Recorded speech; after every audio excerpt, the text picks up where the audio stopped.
મિત્રો, આજે દેવ ઉઠી એકાદશી વ્રતની આ દિવ્ય કથા જે મનુષ્ય સાંભળી લે છે તે જીવનમાં ક્યારેય દુઃખી અને ગરીબ નથી રહેતો. દર્શક મિત્રો, આજની કથા કોઈ સાધારણ કથા નથી. આ એ પવિત્ર ક્ષણની કથા છે જ્યારે સ્વયં સૃષ્ટિના પાલનહાર ભગવાન શ્રી હરિવિષ્ણુ યોગનિદ્રામાંથી જાગે છે. 4 મહિના સુધી જ્યારે તેઓ ક્ષીરસાગરમાં વિશ્રામ કરે છે ત્યારે સમગ્ર સૃષ્ટિ એક શાંત પ્રતીક્ષામાં હોય છે. પરંતુ જેવો જ દેવોથી એકાદશીનો સૂર્યોદય થાય છે તેવો જ સમગ્ર બ્રહ્માંડમાં ફરી પ્રાણ પાછા ફરે છે.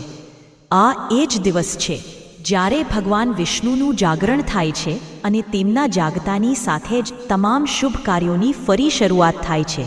વિવાહ, ગૃહપ્રવેશ, માંગલિક કાર્યો અને સૌથી વધુ જીવનમાં સૌભાગ્યનું આગમન.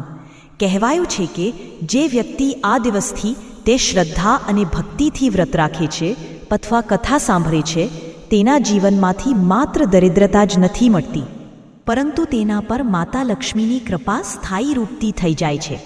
આવી વ્યક્તિ જીવનમાં ક્યારેય ગરીબ નથી રહેતી, કારણ કે આ એક એવું વ્રત છે જે કર્મ અને ભક્તિ બંનેને જોડે છે. ભગવાન વિષ્ણુ જ્યારે જાગે છે ત્યારે સૌ પ્રથમ તે ભક્તો તરફ દૃષ્ટિ નાખે છે જેઓ સાચા મનથી તેમના જાગરણનું વ્રત કરે છે. આ દિવસે તુલસી વિવાહ, દીપદાન અને ભગવાન વિષ્ણુની પૂજાનું અત્યંત મહત્વ બતાવવામાં આવ્યું છે. કહેવાય છે કે જે ઘરમાં આ દિવસે તુલસી નીચે દીવો પ્રગટવામાં આવે છે ત્યાંથી દરિદ્રતા અને દુર્ભાગ્ય હંમેશા માટે દૂર થઈ જાય છે. માં લક્ષ્મી સ્વયં તે ઘરમાં પ્રવેશ કરે છે જ્યાં ભગવાન વિષ્ણુનું નામ સાચા મનથી લેવામાં આવે છે. દર્શક બંધુઓ, આ દિવસ માત્ર એક વ્રત કે પરંપરા નથી, પરંતુ ભાગ્યના દ્વાર ખોલવાનો અવસર છે. જે ઘરમાં દેવોઠી એકાદશીની કથા શ્રદ્ધાથી સાંભળવામાં આવે છે ત્યાં ક્યારેય ધનની કમી નથી રહેતી. સંતો કહે છે, જે દેવોઠીના દિવસે ભગવાન વિષ્ણુનું સ્મરણ કરે છે તેના જીવનના તમામ સંકટો વિષ્ણુ સ્વયં હરી લે છે. તેથી આજની કથાને અધવચ્ચે છોડશો નહીં, કારણ કે આ કથા માત્ર સાંભળવા માટે નથી, જીવવા માટે છે. તેમાં એ શક્તિ છે જે મનુષ્યના જીવનની જીવવા માટે છે. તેમાં એ શક્તિ છે જે મનુષ્યના જીવનની દિશા બદલી નાખે છે. જો તમે સાચા હૃદયથી આજની કથા સાંભળશો અને વિશ્વાસ રાખશો તો માત્ર તમારા ઘરમાં સુખ સમૃદ્ધિ જ નહીં આવે, પરંતુ તમારા પૂર્વજોની 7 પેઢીઓ પણ આ પુણ્યથી ધન્ય થઈ જશે. તો આવો, મનને શાંત કરો, શ્રદ્ધાથી બેસો અને આ દિવ્ય કથા સાંભળો, કારણ કે આજની આ દેવોઠી એકાદશી માત્ર ભગવાનના જાગરણની નહીં, પરંતુ તમારા નસીબના જાગરણની રાત છે. પરંતુ દર્શક બંધુઓ, આગળ વધતા પહેલાં તમને એક અત્યંત ગંભીર વાત જણાવી દઉં જે આપણા પ્રાચીન ધર્મગ્રંથ ગરુડ પુરાણમાં સ્વયં ભગવાન વિષ્ણુએ કહી છે. કહેવાયું છે કે જે વ્યક્તિ કોઈ પણ ધાર્મિક કથા કે વ્રતની કથાને અધવચ્ચે છોડી દે છે તે માત્ર જ્ઞાનથી વંચિત નથી રહેતો, પરંતુ તે એક પાપનો ભાગી બને છે. કારણ કે અધૂરી કથા અધૂરું સત્ય છોડે છે અને અધૂરું સત્ય ઘણીવાર માણસને એ માર્ગ પર લઈ જાય છે જે તેને અંધકારમાં ધકેલી દે છે. એટલા માટે તમને મારી નમ્ર વિનંતી છે કે દેવોઠી એકાદશી વ્રતની આ કથા અંત સુધી અવશ્ય સાંભળજો. આ માત્ર એક વાર્તા નથી, આ એ પળની સાક્ષી છે જ્યારે ભગવાન શ્રી હરિવિષ્ણુ સ્વયં યોગનિદ્રામાંથી જાગીને બ્રહ્માંડમાં ફરીથી પ્રકાશ ફેલાવે છે. આ એક ક્ષણ છે જ્યારે સૂતેલો સૌભાગ્ય જાગે છે, જ્યારે સૂતેલી લક્ષ્મી પોતાના ભક્તના ઘરે પાછી ફરે છે, જ્યારે ભાગ્યના બંધ દ્વાર સ્વયં ખુલી જાય છે. શક્ય છે કે આ કથાનું કોઈ એક વાક્ય, કોઈ એક પ્રસંગ તમારા જીવનનો અંધકાર મિટાવી દે, તમારી દરિદ્રતાનો અંત લાવી દે, અથવા તમારા નસીબને એવો વળાંક આપે જેની તમે ક્યારેય કલ્પના પણ ન કરી હોય. આ કથા માત્ર સાંભળવા માટે નથી, જીવવા માટે છે. કારણ કે દેવોઠી એકાદશીના દિવસે જે જાગે છે તે માત્ર ભગવાન નહીં, પરંતુ તમારા જીવનનું ભાગ્ય પણ હોય છે. અને દર્શક બંધુઓ, એક સાચા સનાતની છો તો આ તમારું કર્તવ્ય છે કે આ દિવ્ય સંદેશને તમારા સુધી સીમિત ન રાખો. આ કથા જેટલા વધુ લોકો સાંભળશે તેટલું વધુ પુણ્ય સંસારમાં ફેલાશે. એટલે શેર કરવા વિનંતી. સાંભળો દેવ ઉઠી એકાદશી વ્રતની એ દિવ્ય કથા, જે તમારા જીવનમાંથી માત્ર ગરીબી જ નહીં પરંતુ દરેક પ્રકારનો અભાવ હંમેશા માટે મિટાવી શકે છે. દર્શક મિત્રો, કોઈ નગરમાં ઉત્તમ નામનો એક વ્યક્તિ રહેતો હતો. એક દિવસ કોઈ કામના સિલસિલામાં તેના પિતા સાથે ઝઘડો થઈ જાય છે. ઉત્તમના પિતાએ તેને 4 સોનાની મોહરો આપી અને કહ્યું કે જા, ઘરમાં આખો દિવસ પડ્યો રહે છે, આ મોહરો લઈ જા અને બહાર જઈને કંઈક વેપાર કરીને ધન કમાઈને લાવ. ઉત્તમે પણ મોહરો પોતાના પિતા પાસેથી લઈ લીધી અને સાંજના સમયે વેપાર કરવા માટે પરદેશ જવા રવાના થઈ ગયો. વિચારતો જતો હતો કે આ 4 મોહરોથી તે કોઈ નાનો મોટો વેપાર કરી લેશે અને ખૂબ બધું ધન કમાઈને તે પોતાના પિતાને બતાવશે. આ જ આશા લઈને તે ચાલ્યો જઈ રહ્યો હતો. રસ્તામાં તેની મુલાકાત એક સાધુ સાથે થાય છે. સાધુ પણ પોતાના ગંતવ્ય તરફ જઈ રહ્યા હતા. ઉત્તમે વિચાર્યું કે કેમ ના સાધુ સાથે થોડી પરિચય કેળવવામાં આવે. વાતચીત કરતાં કરતાં જ્યારે ચાલીશું તો આપણો સફર આરામથી કપાઈ જશે. આ જ વિચારીને ઉત્તમ સાધુ બાબા પાસે જાય છે અને તેમને પ્રણામ કરે છે. સાધુ બાબાએ તેને આશીર્વાદ આપ્યા અને પૂછ્યું, બેટા, તું ક્યાં જઈ રહ્યો છે? ઉત્તમે કહ્યું, સાધુ મહારાજ, મારા પિતાએ મને ઘરમાંથી કાઢી મૂકો છે. હવે ક્યાંક જઈને કોઈ નાનો મોટો વેપાર કરીશ અને મારા પિતા માટે મોટો માણસ બનીને બતાવીશ. મારા પિતાએ મને 4 સોનાની મોહરો આપી છે. આ 4 સોનાની મોહરોથી કોઈ વેપાર કરી લઈશ. મિત્રો, આ પ્રકારે વાતચીત કરતાં કરતાં સાધુ અને ઉત્તમ બંને આગળ ચાલ્યા જઈ રહ્યા હતા. ચાલતા ચાલતા રસ્તામાં ઉત્તમે સાધુને કહ્યું, બાબા, આપ તો પરમ જ્ઞાની છો. કોઈ એવી વાર્તા સંભળાવો જેથી સફર આસાન થઈ જાય અને મને કંઈક શીખ મળી જાય, જેથી પરદેશમાં મારા માટે આસાની થઈ જશે. ત્યારે સાધુ બાબા કહે છે, બેટા, હું તને વાર્તા તો સંભળાવી દઈશ, પણ મારી વાર્તાનું તારે મૂલ્ય ચૂકવવું પડે છે.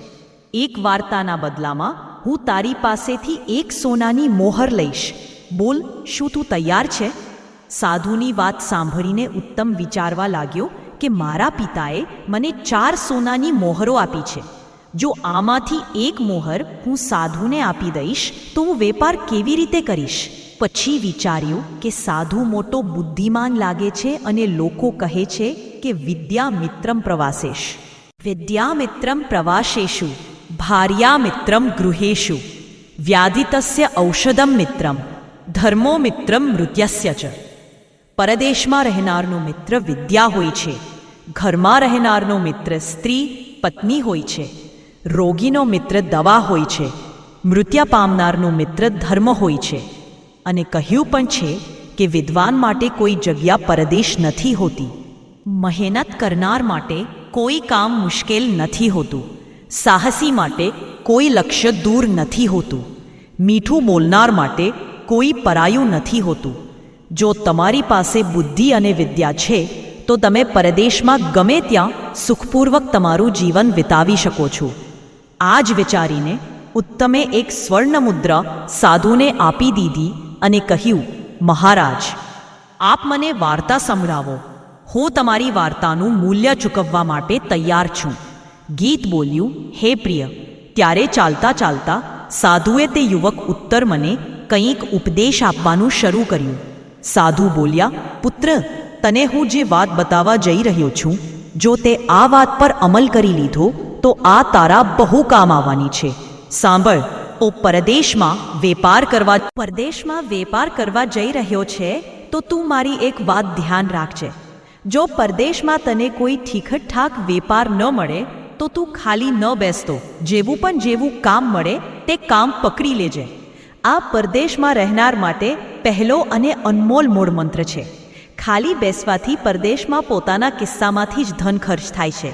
બહેતર એ જ રહેશે ભલે થોડા પૈસા મળે, કંઈ કામ કરીને પોતાનો ખર્ચ ચલાવવો જોઈએ. આની તને કામનો અનુભવ પણ થશે અને તારો સમય પણ ઠીકથી પસાર થઈ જશે.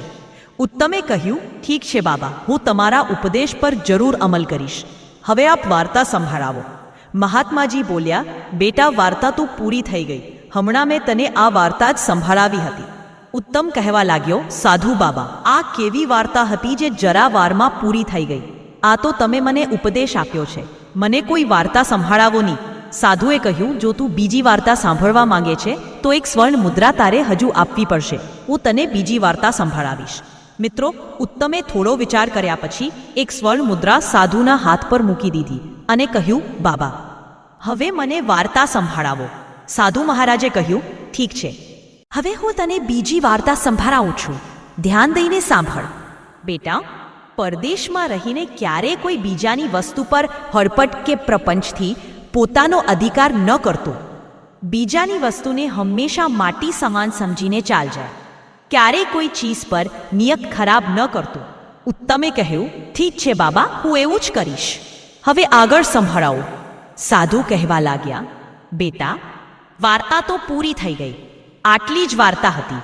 ઉત્તમે કહ્યું, અરે આ શું? આ તો તમે માત્ર મને ઉપદેશ આપ્યો છે. બસ આટલા ઉપદેશના તમે મારી પાસેથી એક સ્વર્ણ મુદ્રા લઈ લીધી? સાધુએ કહ્યું, બેટા, જ્ઞાનની કોઈ કિંમત નથી હોતી. જ્ઞાન તો અનમોલ હોય છે.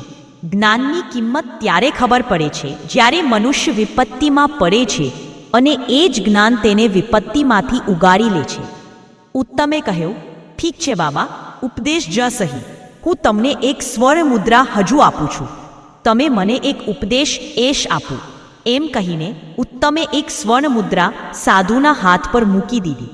સાધુએ ત્રીજી વાત ઉત્તમને બતાવી કે, બેટા, જીવનમાં ક્યારે કોઈનો ગુપ્ત સાધુએ ત્રીજી વાત ઉત્તમને બતાવી કે, બેટા, જીવનમાં ક્યારે કોઈનો ગુપ્ત ભેદ ખબર પડી જાય તો તે ભેદ ક્યારે ત્રીજાને ન કહેતો.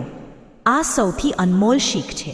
સાધુના ત્રીજા ઉપદેશને પણ ઉત્તમે પોતાની ગાંઠે બાંધી લીધો. પછી વિચાર્યું કે હવે મારી પાસે માત્ર એક જ મોહર રહી ગઈ છે. આ એક મોહરથી વેપાર તો થઈ નહીં શકે. કેમના સાધુ બાબા પાસેથી એક ઉપદેશ હજુ શીખી લેવામાં આવે. આ જ વિચારીને ઉત્તમે તે ચોથી મોહર પણ સાધુના હાથ પર મૂકી દીધી અને બોલ્યો, સાધુ મહારાજ, હવે આપ મુझे એક ઉપદેશ હજુ આપી દો. સાધુએ કહ્યું, બેટા, ઠીક છે, હું તને ચોથો ઉપદેશ આપું છું અને આ ઉપદેશ જિંદગી માટે બહુ અનમોલ છે. આને સદૈવ યાદ રાખજે. આ પ્રકારે સાધુ ઉત્તમને ચોથી વાત બતાવે છે. કહેવા લાગ્યા, પુત્ર, જો તને ક્યારેય રસ્તામાં કોઈ પ્રેમથી બોલાવીને બેસવા કહે તો તારું ગમે તેટલું કિંમતી કામ હોય તેને છોડીને તું 2 મિનિટ તેની પાસે જરૂર બેસજે. તેની સાથે 2 મિનિટ વિતાવેલો સમય તારા બહુ કામ આવી શકે છે. આ પ્રકારે સાધુએ ઉત્તમને ચોથો ઉપદેશ આપ્યો. ઉત્તમ કહેવા લાગ્યો, બાબા, તમારા ઉપદેશ વાસ્તવમાં બહુ કિંમતી છે. હવે મારી પાસે કોઈ પૈસા બચ્યા નથી. નહીંતર 2-4 ઉપદેશ હું તમારા હજુ સાંભળી લેત. ત્યારે સાધુ કહે છે, પુત્ર, કોઈના ઉપદેશને કોઈની શિક્ષાને મૂલ્ય ચૂકવ્યા વિના ગ્રહણ ન કરવી જોઈએ. છતાં તું કહે છે તો એક ઉપદેશ હું તને મારી તરફથી આપું છું, જેનું તારી પાસેથી કોઈ મૂલ્ય લેવાનું નહીં આવે, અને તે ઉપદેશ છે એ પરદેશમાં રહીને કોઈ દુરાચારી સ્ત્રીનો ભરોસો ન કરતું. દુરાચારી સ્ત્રીનું કોઈ નક્કી નહીં હોતું કે તેના દિમાગમાં શું છે અને દિલમાં શું છે. મિત્રો, આ 5 ઉપદેશ આપીને સાધુ બાબાએ કહ્યું, બેટા, આપણો તમારો સાથ બસ આટલી જ વારનો હતો. નજીકમાં જ મારો આશ્રમ છે અને હવે હું મારા આશ્રમ પર જઈ રહ્યો છું. એટલું કહીને સાધુ પોતાના આશ્રમ પર ચાલ્યા જાય છે. ઉત્તમ ત્યાંથી એકલો આગળ વધે છે. પરંતુ તેના દિમાગમાં એક વાત ચાલી રહી હતી કે સાધુ બાબાએ 5 ઉપદેશોના બદલામાં મારી પાસેથી 4 સ્વર્ણ મુદ્રાઓ લઈ લીધી. સાધુને ભલા ધનથી શું મતલબ? સાધુ સંતો વૈરાગી હોય છે. ધન દોલતનો ત્યાગ કરીને જ તેઓ સાધુ બને છે. પછી સાધુએ મારી પાસેથી સ્વર્ણ મુદ્રાઓ કેમ લીધી? હું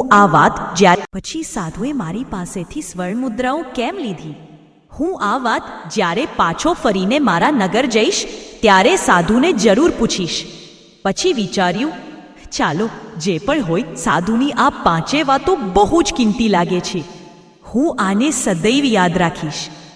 મિત્રો, હવે ઉત્તમ પાસે કોઈ પૈસા બચ્યા ન હતા.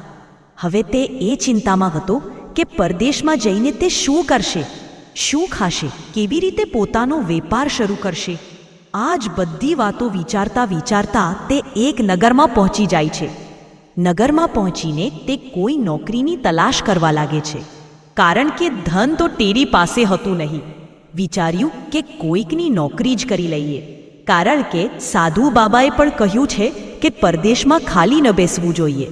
નાનું મોટું જે પણ કામ મળી જાય તે જ કરવું જોઈએ. નોકરીની તલાશમાં ઉત્તમ આમ તેમ લોકોને પૂછતો ફરી રહ્યું હતું. ત્યારે તેની મુલાકાત એક રાજાના નોકર સાથે થાય છે, જે રાજાના અશ્વશાળાનો નોકર હતો. તેનું નામ હતું અનંગપાલ. અનંગપાલ રાજાને ત્યાં રહીને તેમના ઘોડાઓની દેખભાળ કરતો હતો. તેને જોયું કે એક આદમી નોકરીની તલાશમાં ફરી રહ્યું છે. તો અનંગપાલે તેને પોતાની પાસે બોલાવ્યો અને કહ્યું, ભાઈ, તને કામની તલાશ છે અને મને રાજા રજા નથી આપી રહ્યા. ઘરે મારી મા બહુ બીમાર છે. ઘણા દિવસોથી હું મારી માને જોવા નથી જઈ શક્યો. રાજાએ મને કહ્યું છે કે તું એક શરત પર ઘરે જઈ શકે છે. જો તું તારી જગ્યાએ કોઈ બીજાને કામે લગાડી દે તો તું ઘરે ચાલ્યો જા. એક કામ કર ભાઈ, મારી જગ્યાએ 1 મહિના માટે તું કામ કરી લે. જે પણ વેતન મળશે તે તું રાખી લેજે. જ્યારે હું મારી માને જોઈને પાછો આવીશ ત્યારે તું કોઈ બીજું કામ શોધી લેજે. અનંગપાલની વાત સાંભળીને ઉત્તમે વિચાર્યું કે આમ તેમ ફરીને સમય નષ્ટ કરવા કરતાં સારું છે કે 1 મહિના સુધી હું આની જગ્યાએ જ કામ કરી લઉં. ત્યારબાદ મારી પાસે પણ થોડા પૈસા થઈ જશે. હું શહેરમાં નવો આવ્યો છું. 1 મહિનામાં હું અહીંના લોકોને સમજી પણ લઈશ. આ જ વિચારીને ઉત્તમ અનંગપાલની જગ્યાએ કામ કરવા માટે તૈયાર થઈ જાય છે. અનંગપાલ ઉત્તમને લઈને રાજમહેલમાં જાય છે. મિત્રો, ત્યાંના રાજા ચક્રદત્ત મોટા જ બુદ્ધિમાન અને પ્રતાપી રાજા હતા. તેમની એક દીકરી હતી ચંદ્રપ્રભા. ચંદ્રપ્રભા બહુ સુંદર હતી અને હમણાં જ તેને જવાનીના પહેલા પગથીએ પગ મૂક્યો હતો. રાજા પોતાની પુત્રીને બહુ પ્રેમ કરતો હતો, કારણ કે ચંદ્રપ્રભા તેમની એકમાત્ર દીકરી હતી. મિત્રો, રાજાને ઘોડા પાડવાનો અને ઘોડે સવારી કરવાનો બહુ શોખ હતો. એકથી ચડિયાતા એક સારી નસલવાળા તેના ક્યાં હજારો ઘોડા પાડેલા હતા. તે ઘોડાઓની દેખભાળ માટે રાજાએ ઘણા નોકરો લગાડી દીધા હતા. તેમાંથી જ એક અનંગપાલ હતો. પ્રત્યેક નોકરના ભાગમાં 10 ઘોડા હતા. તેમને ખવડાવવા પીવડાવવા માટે રાજા તેમને બરાબર રાશન અને દાણા ઘાસ આપતો હતો. ઈધર મિત્રો, ઉત્તમને લઈને અનંગપાલ રાજા પાસે પહોંચે છે અને હાથ જોડીને કહે છે, મહારાજ, હું થોડા દિવસો માટે મારી બીમાર માને જોવા માટે ગામ જઈ રહ્યો છું. જ્યાં સુધી હું પાછો ન આવું ત્યાં સુધી મારા સ્થાને આ વ્યક્તિ કામ કરશે. આનું નામ ઉત્તમ છે અને આ બહુ મહેનતી અને ઈમાનદાર વ્યક્તિ છે. મને તમારી આજ્ઞા જોઈએ. રાજાએ કહ્યું, અનંગપાલ, આમાં આજ્ઞાની શી વાત છે? જો આ વ્યક્તિ તારો ભરોસાપાત્ર છે તો આને લઈ જઈને તારું કામ સમજાવી દે અને જા, જઈને તારી માને જો. પરંતુ ધ્યાન રહે, આપના ઘોડાની દેખરેખમાં જરા પણ લાપરવાહી ન થવી જોઈએ. જો આપણા ઘોડાઓની દેખરેખમાં જરા પણ લાપરવાહી થઈ તો તેના માટે અમે આને નહીં, તને દંડ દઈશું. અનંગપાલે કહ્યું, ઠીક છે મહારાજ, તમને ફરિયાદનો અવસર નહીં મળે. હું આને બધું કામ સારી રીતે સમજાવી દઈશું. આ પ્રકારે આજના લઈને અનંગપાલ ઉત્તમને લઈને ઘોડાઓના તબેલામાં જાય છે. ત્યાં જઈને જોયું તો હજારો ઘોડા બાંધેલા હતા. અનંગપાલે ઉત્તમથી કહ્યું, જો ઉત્તમ, મારા ભાગમાં રાજાએ 10 ઘોડા આપ્યા છે. તારે 10 ઘોડાઓની દેખભાળ કરવાની છે. એમના માટે દાણા ખવડાવવાના છે અને એમની માલિશ કરવાની છે. ઉત્તમે કહ્યું, ઠીક છે મિત્ર, હું આ કામ બડી ઈમાનદારી અને પૂરી નિષ્ઠા સાથે કરીશ. ત્યારબાદ અનંગપાલ ઉત્તમને પોતાનો ઓર્ડર બતાવે છે અને કહ્યું, આજથી તું આ જોડામાં રહીશ. આ પ્રકારે અનંગપાલ ઉત્તમને જવાબદારી સોંપીને પોતાના નગર માટે ચાલ્યો જાય છે. ઈધર ઘોડાઓની દેખભાળ માટે ઉત્તમ પોતાના કામમાં લાગી જાય છે. ઉત્તમ રોજે રોજ ઘોડાઓની માલિશ કરતો હતો. તેમને નવડાવતો, ધોવડાવતો હતો. ત્યારબાદ તેમને દાણા ખવડાવતો હતો. મિત્રો, રાજાને ત્યાંથી પ્રત્યેક નોકર માટે ઘોડાઓને ખવડાવવા માટે 20 કેજી ચણા આપવામાં આવતા હતા. ઉત્તમે તે ચણાઓને એક ઓટલીમાં બાંધ્યા અને પોતાના તબેલામાં જઈને પાણીમાં પલાળીને તેમને કૂટી પીસીને પોતાના ઘોડાઓને ખાવા નાખી દીધા. જ્યારે તે પોતાના કામથી ફ્રી થઈ ગયો તો તેને વિચાર્યું કે કેમ ન બાકી નોકરો સાથે બેસીને થોડી વાતચીત કરી લેવામાં આવે. આ જ વિચારીને ઉત્તમ તે નોકરો પાસે જઈને બેસી જાય છે જે રાજાના અન્ય ઘોડાઓની દેખભાળ કરતા હતા. તેને જોયું કે બધા નોકરો ભેગા થઈને એક ઓરડામાં બેસીને શરાબ પી રહ્યા હતા અને તેમના ઘોડા હજુ પણ ભૂખ્યા બાંધેલા હતા. ઉત્તમ કહેવા લાગ્યો, અરે ભાઈ, તમે હજુ સુધી પોતાના ઘોડાઓને દાણા ઘાસ નથી નાખ્યા? શરાબ પીવામાં લાગ્યા છો? તે બધા નોકરોએ કહ્યું, અરે ભાઈ, પોતાનું કામ પતાવ્યા વિના અમે ક્યારેય નશાપાણી નથી કરતા. અમે સૌ પોતાના ઘોડાઓને ખોરાક નાખી ચૂક્યા. ત્યારબાદ જ અહીં બેસીને શરાબ પીવા આવ્યા છીએ. ઉત્તમે જોયું કે રાજાને ત્યાંથી ઘોડાઓ માટે જે ચણા મળ્યા હતા તે હજુ પણ તે નોકરો પાસે રાખેલા હતા. ઉત્તમે કહ્યું, અરે ભાઈ, કેમ જૂઠું બોલી રહ્યા છો? તમારી પાસે હજુ પણ ઘણા ચણા કૂટવા માટે પડ્યા છે અને તમે કહી રહ્યા છો કે અમે અમારા ઘોડાઓને દાણા ઘાસ નાખી દીધા છે. જવાબ આપ્યો, ભૈયા, અમારી પાસે જે ચણા રાખ્યા છે આ ચણા ઘોડાઓને ખવડાવવા માટે નથી. આને તો અમે બજારમાં વેચીને અમારા શરાબનો ઇંતજામ કરીએ છીએ. ઉત્તમે પૂછ્યું, પછી ઘોડાઓને શું ખવડાવો છો? જવાબ આપ્યો, રાજા અમને 20 કિલોગ્રામ ચણા આપે છે. અમે 5 કિલોગ્રામ ચણા ઘોડાઓને ખવડાવી દઈએ છીએ અને બાકીના ચણા વેચીને અમારા નશાપાણીનો ઇંતજામ કરીએ છીએ. નોકરોનો આ વ્યવહાર ઉત્તમને સારો ન લાગ્યો. વિચારવા લાગ્યો, આ તો રાજા સાથે અને આ નિર્દોષ જાનવરો સાથે ધોખો છે. તમે સૌ તમારું પેટ ભરવા માટે, નશો કરવા માટે આ ઘોડાઓને ભૂખ્યા રાખો છો. એ સૌ નોકર કહેવા લાગ્યા, જો તમે સૌ તમારું પેટ ભરવા માટે, નશો કરવા માટે આ ઘોડાઓને ભૂખ્યા રાખો છો. તે સૌ નોકર કહેવા લાગ્યા, જો ભાઈ, પેટ ભરવા માટે આ બધું કરવું પડે છે. રાજા પાસેથી મળતા વેતનથી અમારો ઠીકથી ગુજરાન નથી ચાલતું. વળી ધનથી કોનું પેટ ભરાયું છે? તો પણ એવું કરજે, તને કોણ રોકે છે? તારા માટે અનંગપાલે અહીં રાખ્યો છે. એટલે અમે આ વાત તને બતાવી દીધી. તો આ વાત કોઈ બીજાને ન કહે તો નહીંતર તારી સાથે સારું નહીં થાય. મિત્રો, ઉત્તમ તે સૌની વાતો સાંભળીને ચૂપચાપ પોતાના ઓરડામાં પાછો આવે છે. વિચારવા લાગ્યો કે તે લોકો ઠીક કહે છે. કાલથી હું પણ એવું જ કરીશ. બેઈમાની કરીને હું પણ ખૂબ બધા પૈસા ભેગા કરી લઈશ. મારે અહીં માત્ર 1 મહિનો જ તો રહેવાનું છે. અનંગપાલના આવતા જ તે મારી પાસેથી આ કામ છીનવી લેશે. ત્યાં સુધી હું થોડા પૈસા કમાઈ લઉં. ત્યારબાદ હું કોઈ વેપાર કરી લઈશ. મિત્રો, પોતાની ચારપાઈ પર સૂતો ઉત્તમ આવું વિચારી રહ્યા હતો. ત્યારે તેને સાધુની બીજી વાત યાદ આવી જાય છે કે કોઈ બીજાના ધન પર હર પ્રપંચ અને કપટથી પોતાનો અધિકાર ન કરવો જોઈએ. બીજાનું ધન, બીજાની વસ્તુ માટી સમાન સમજવી જોઈએ. તેના ઉપર ક્યારેય પોતાની નિયત ખરાબ ન કરવી જોઈએ. આ વાત યાદ આવતા જ ઉત્તમના વિચાર બદલાઈ જાય છે. વિચારવા લાગ્યો કે હું ભૂખ્યો રહી લઈશ, પરંતુ આ પાપનું ધન ક્યારેય નથી ખાઉં. મિત્રો, તે જ દિવસથી ઉત્તમ પાટી સમાન સમજવી જોઈએ. દરેક સમયે તેમની દેખભાળ કરે છે. 1 મહિનાની અંદર ઉત્તમના 10 ઘોડા એકદમ હૃષ્ટપુષ્ટ અને ખૂબ તંદુરસ્ત દેખાવા લાગ્યા અને બાકીના નોકર દાણાની ચોરી કરતા હતા. ઘોડાઓને ઓછું ખવડાવતા હતા. એટલે તેમના ઘોડા કમજોર થતા ચાલ્યા ગયા. એક દિવસ દરબારમાં રાજાએ પોતાના મંત્રીને કહ્યું, મંત્રીજી, બહુ દિવસ થઈ ગયા છે.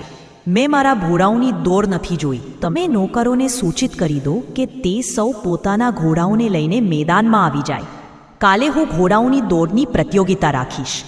રાજાએ જેમ કહ્યું હતું, મંત્રીએ તેવું જ નોકરોને આદેશ કરી દીધો. તબેલાના બધા નોકરો ઘોડાઓને સારી રીતે નવડાવી ધોવડાવીને ખૂબ સજાવીને પોતપોતાના ઘોડા લઈને ખાલી મેદાનમાં પહોંચી ગયા. રાજા સાહેબે જ્યારે ઘોડાઓ પર દ્રષ્ટિ નાખી તો જોયું કે બધા ઘોડા કમજોર હતા, બિલકુલ મરિયલ જેવા, અને ઉત્તમના 10 ઘોડા બહુ જ હૃષ્ટપુષ્ટ અને સુડોળ હતા. તે દોડવા માટે ફૂરફૂરાવી રહ્યા હતા. આ જોઈને રાજાને ક્રોધ આવી જાય છે. તેમણે પોતાના મંત્રીને કહ્યું કે મંત્રીજી, નાસ બધા ઘોડા બહુ જ સ્વસ્થ હતા, પરંતુ હું માત્ર 10 ઘોડા સ્વસ્થ જોઈ રહ્યો છું. બાકીના બધા ઘોડા ખૂબ કમજોર થઈ ગયા છે. આ આટલા કમજોર કેવી રીતે થઈ ગયા? શું નોકરો આમને ખવડાવતા પીવડાવતા નથી? મને તો એવું લાગે છે કે નોકરોએ આમને ખવડાવવામાં લાપરવાહી કરી છે. ત્યારે રાજાએ ઉત્તમ પાસે પહોંચીને ઉત્તમના ઘોડા જોયા. ઘોડા એકદમ સ્વસ્થ અને ફૂર્તીલા હતા. તે ઘોડાઓને જોઈને રાજા બહુ પ્રસન્ન થાય છે. રાજાએ બીજા દિવસે ઉત્તમને દરબારમાં બોલાવ્યો અને કહ્યું કે તું એ જ છે જેને અનંગપાલે પોતાના સ્થાને રાખ્યો છે? ઉત્તમે જવાબ આપ્યો, હા મહારાજ, હું એ જ છું. રાજાએ પૂછ્યું, તારા ઘોડા એકદમ હૃષ્ટપુષ્ટ છે, આટલા કમજોર કેમ છે? જ્યારે બી હું ઘોડાઓની ખાદ્ય સામગ્રી બરાબર માત્રામાં મોકલાવું છું, આ જાણવા માટે મેં તને અહીં બોલાવ્યો છે. આજ જાણવા માટે મેં તને અહીં બોલાવ્યો છે. રાજાના પૂછવા પર ઉત્તમે કહ્યું, મહારાજ, હું આ વાતનું રહસ્ય તો તમને બતાવી દઈશ, પરંતુ આ વાત હું ત્યારે જ બતાવીશ જ્યારે તબેલાના બાકી નોકરો અહીં હાજર હશે. રાજાએ આદેશ દઈને તરત બધા નોકરોને પોતાના દરબારમાં બોલાવી લીધા. ત્યારે રાજાએ ઉત્તમથી પૂછ્યું, હવે બતાવ, બાકી ઘોડાઓના કમજોર હોવા પાછળ શું કારણ છે? ત્યારે ઉત્તમે કહ્યું, મહારાજ, તમારા બાકી નોકરો બહુ બેઈમાન અને બહુ લાલચી અને નશેડી છે. તમે ઘોડાઓ માટે રોજે રોજ 20 કિલો જણા આપો છો, પરંતુ આ 5 કિલો જણા ઘોડાઓને ખવડાવે છે. બાકીના 15 કિલો જણા આ બજારમાં વેચીને શરાબ લઈ આવે છે. ઘોડાઓને પર્યાપ્ત માત્રામાં દાણા ન મળવાથી બધા ઘોડા કમજોર થઈ ગયા છે. પરંતુ મેં બડી ઈમાનદારીથી તમારું આપેલું રાશન ઘોડાઓને ખવડાવ્યું છે, એટલે મારા ઘોડા તંદુરસ્ત છે. આટલી વાત સાંભળતા જ રાજા આગ બબૂલા થઈ જાય છે અને નોકરો પર ગુસ્સે થઈને બોલ્યા, હરામખોરો, અમે તમને આ જ વાતનો પગાર આપીએ છીએ કે તમે આરામથી ઘોડાઓનો દાડો પણ ખાઈ જાઓ. બધા નોકરો નીચ ગરદન નાખીને ચૂપચાપ ઊભા રહી ગયા અને ડરણ માર્યા. બધા નોકરો નીચે ગરદન નાખીને ચૂપચાપ ઊભા રહી ગયા અને ડરના માર્યા થરથર કાંપવા લાગ્યા.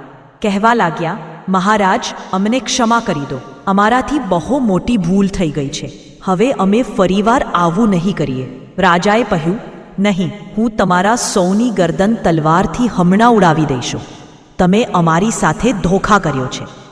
રાજાને અત્યંત ક્રોધમાં જોઈને ઉત્તમ કહેવા લાગ્યો, મહારાજ, આ વાર આમને આપ ક્ષમા કરી દો. હું આશા રાખું છું કે હવે આ ફરીવાર ભૂલ નહીં કરે.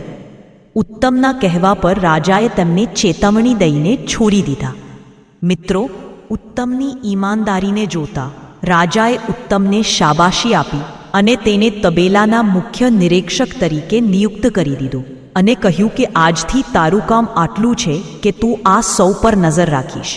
જો કોઈ ઘોડાનો દાણો ચોરી કરે છે તો તેની ખબર પર આપે છે. તેને દેખાડ્યા વિના દેશો તો પ્રભુની કરુણા અવશ્ય મળશે. ઘણા લોકોનું માનવું છે કે વ્રત રાખવાથી માત્ર ધન આવે છે, પરંતુ અસલ વાત એ છે કે વ્રત માણસને દયાળુ બનાવે છે. દયાળુતાથી સમાજ બદલાય છે. દયાળુતાથી સમાજ બદલાય છે. સમાજ બદલાવવા પર અવસર વધે છે. જ્યારે અવસર વધે છે તો ગરીબ રહેવું પડતું નથી. એટલા માટે જો તમે જીવનમાં ગરીબીનો ભય ખતમ કરવા માંગતા હો તો પહેલાં પોતાના મનની ગરીબી મિટાવો. અહંકાર, ઈર્ષા અને આળસને ત્યાગો. તુલસીની સેવા કરો. જે તમારી પાસે છે તેને વહેંચો. શિક્ષિત બનો અને બીજાને પણ શિક્ષા આપો.